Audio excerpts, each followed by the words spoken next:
Mr. Rodgers, Aaron Rodgers beat the New England Patriots this past week, 27-24 in a very, very close game. So I guess the question I want to ask you is, are you surprised that the Patriots kept it this close, just based on the circumstance that presented itself in this game?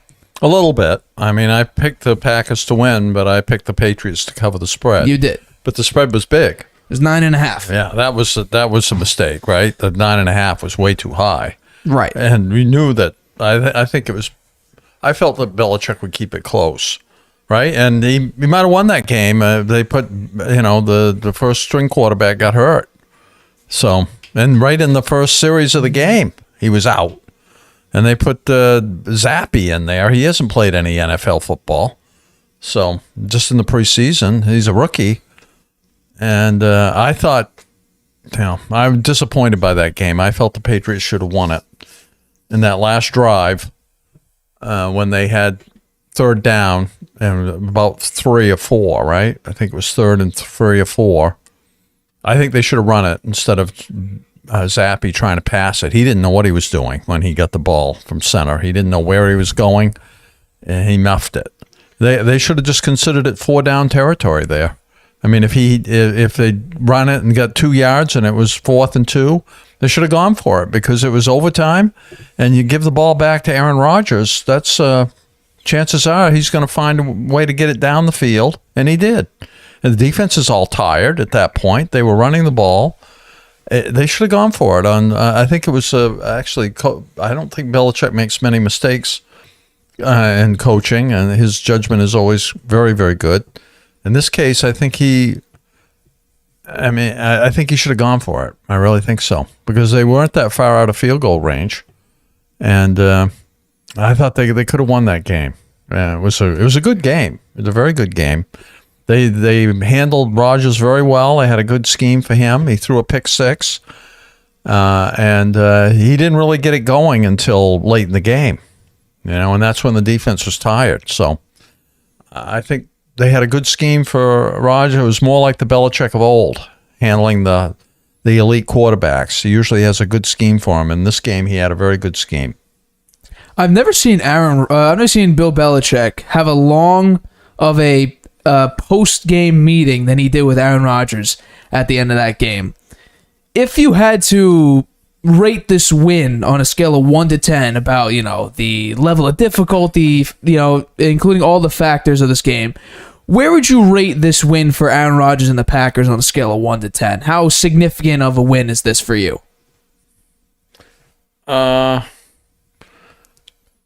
say you beat Bill Belichick. It's a good win, and it's a notable win. They did win it at home. I mean, for the Patriots to play that well in Green Bay with a rookie quarterback, I think that says something for them. If they'd won that game, that would be a very notable game for the Patriots and for Bill Belichick in his coaching career, right? Yeah. For the Packers, I don't think it's that notable. So on a scale of 1 to 10, give me a number. I'd give it like a 4 or 5. I don't think it's that high. I would give it about a 3 on my scale about, how significant of a win this is. You know why? You beat a third-string quarterback that didn't even play that well in the preseason. He did not play very well. Hoyer got injured on like a sack in the first quarter on the first drive. And that, you bring Bailey Zappe in. Yes, he did break records in college for most passing yards and most touchdowns. He does not have a very strong arm. He throws the ball. It wobbles all over the place. Right. I don't think he's that. He's got a long way to go. He's not that tall. He doesn't look that mobile. I don't know. I don't think he's that great. He may have had that star performance when he was in college, but where was he playing? Western Kentucky. Kentucky. Yeah. So he wasn't playing many big games. But now I hear, this is a pretty big win because Rodgers has no receivers. And they always drop it, right? The huge thing about the Packers receivers is that they drop plays. And there was like a Calvin Ridley, Des Bryant drop pass at the very, very end of that game in the fourth quarter where I think it was Romeo Doubs who caught it, brought it down, but he couldn't stick the landing. And the ball bounced down. They ruled it incomplete. It would have been a touchdown. But I have the numbers here about the amount of drops Aaron Rodgers and his receivers have over the course of the year and their catch percentage. The average catch percentage is around 55 to 57% for the average wide receiver in the NFL. So let's go through what's how bad these receivers are. And you tell me just how pitiful these receivers are and how many drops they really have. Let's see. Rodgers receivers. Romeo Doubs, who dropped that big play and who had a pretty bad game one. He's had 16 targets of the year. He has 14 catches. That's 87.5%.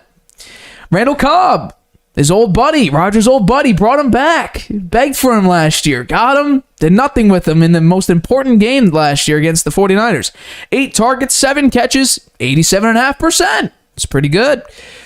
Sammy Watkins, who was hurt, but he's still a decent receiver. 7 targets, 6 catches, 85.7%. Robert Tonyan, the tight end, 14 targets, 11 catches, 78.6%. Aaron Jones, 12 targets, 9 catches, 75%. Christian Watson, someone Rodgers doesn't trust, who has to get incorporated into the offense by doing end-arounds and jet sweeps and everything like that, which happened in this game. 7 targets, 5 catches, 71.4%. A.J. Dillon, the running back, 12 targets, 8 catches, 66.6%. And Alan Lazard, the best receiver on the Packers, 9 targets, 6 catches, 66.7%. Now you may be like, okay, so Aaron Rodgers is accurate with the ball. Some of those could be drops.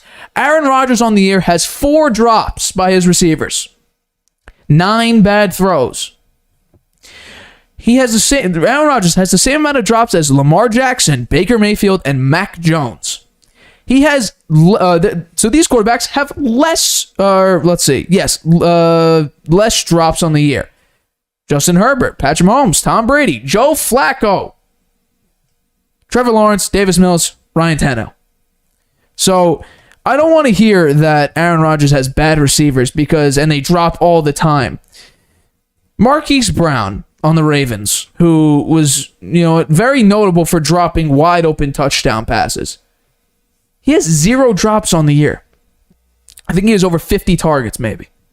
0 drops on the year. He just had a game where he caught, I think, 14 balls for 140 yards. So I don't want to hear these bad receivers because they, honestly, I think they have top 25, maybe top 50 in total receiving core catch percentage. So for this game, this was embarrassing. The fact that it was this close, there's a reason why Vegas and Fox Bet each said that this would be a 9.5 point spread. It's because they were playing with Brian Hoyer, which turned into Bailey Zappe. This was horrible. This was, demoralizing. Yeah. A third string rookie? Well, Belichick had a good scheme for Rodgers. What was it? Once again, the Patriots could not stop the run very well. I think Aaron Jones almost had 100 yards on him. Yeah, well, they intercepted the ball for pick 6. They did, and it was a beautiful. And they handled they had ball control. They had a lot of their possessions were long. Yes, they kept Aaron Rodgers off the field for quite a bit of the game. Bailey Zappe and the Patriots offense played very, very conservative. Ran the ball a lot. Bailey Zappe, no picks, 99 yards passing. I think the Patriots could get their passing game going, and with the running game they've got going now, they could be pretty formidable. Well, I mean, you had Mac Jones in there. Maybe he gets back. I hope he gets back here pretty soon. They did just sign. I'm not. I think it's Garrett Gilbert. That's what his name is? They signed him. He was a free agent. Obviously he's not very good. He's not on any team. But they did sign him, and he's the 3rd string as of right, or 2nd string, whatever they consider based on how Brian Hoyer's injury ends up. But this was a bad game. I mean, are you kidding me? Did Rodgers back-to-back MVP? He's playing against best coach in the history of the game. But still, though, you had a 3rd string. You were going up against a 3rd string quarterback. Well, and you couldn't blow him out. How the defense managed to give up 24 points to Bailey Zappe? They couldn't stop the run. This was a running game, and the Patriots almost beat Rodgers in Lambeau. You're the back-to-back MVP. You know what? The Patriots play next week. The Patriots, I could bring it up right now. You got to get it going here. They're 1-3 now. Yeah, well, they started out bad last year. But you had a reasonable quarterback. They played Detroit.